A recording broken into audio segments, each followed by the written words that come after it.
أمي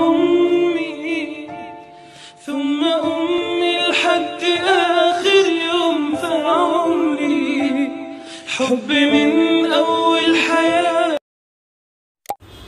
السلام عليكم ورحمة الله وبركاته. الحمد لله رب العالمين، اللهم صل على محمد. أصحابتي خالقة أو قلبي نور الشانل أو ما أنت إذين وضع ألعاب عجيبة تنرد على ذا ميل البؤك جوكتين وإذن سلامي تدكيك سومالية تعاتك جعلها قيمها بضن ما شاء الله. قلبت وحان إذين وضع سيدا اللي استقدا ويشيركا ضد آيات وقعود الشيركا كلها آد dhibaato badan u qabadii daranta wax u tari waayay catar iyo marka waxa idin wada maanta bahashan waxa la shabba fuaad la dhahaa shabba iyo shabba fuaad labadaba waa la dhahaa kana waa ma wardi ma sha Allah.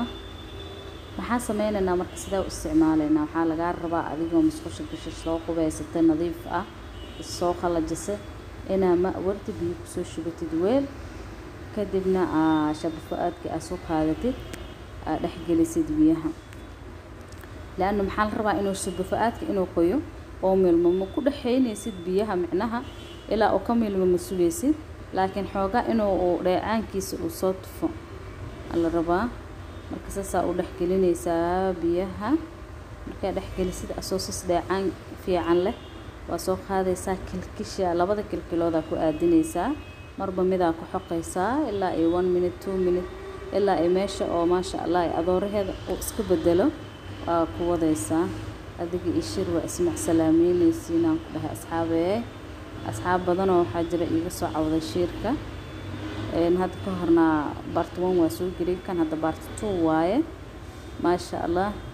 mar walba aqoweysatid gabareey ama wiilo saas samee barfuun uma baahanaysid catar uma baahanaysid wax kale ma u baahan doontid insha Allah bal tijaabi shabba fuaad ayaa la dhahaa. haddana waxaan rabnaa qaacido kale loo isticmaalaa inaan idin tuso. shabba fuaadkii waxaa sameeyay inaad tumay xoogaa wuu adag yahay sida cusbadoo kale kadib aan soo shiido qalaadada ku soo shiido saana budo uga soo dhigay waa kana waa arkaysaan fila asxaabe.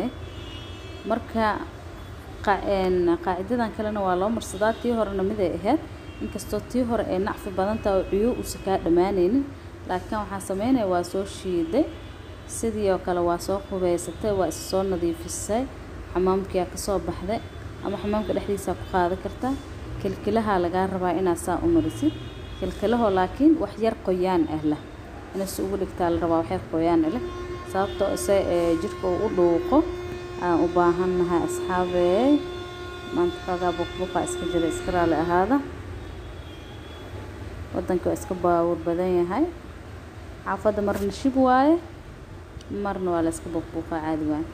okay maxaa ku soo haray meesha ku store gareysanaysaa oo meel aad ku shubatid u baahanaysaa container yar oo ku shubatid caagana soo qaadana ku shubanaya laano hadii weel af banaan ku shubatid inuu ka daataa laga yaabaa laakiin halkan safety ayuu kugu yahay ma sha Allah. caagana raba hadda inaan ku kaydsado asxaabteeda qaaliga ah. haddii aad nagu cusub tahay subscribe share like and comment. haddii aad nagu cusbeen hore aad noola joogtana saa noo caawin jirta noo caawiya ma sha Allah. sheerka asxaabe waa kana shabba fuaadkii ma sha Allah. asxaabteeda aad ayaan idin jeclahay meel walba dunida ka joogtaan. wassalaamu calaykum waraxmatullaahi wabarakaatuh.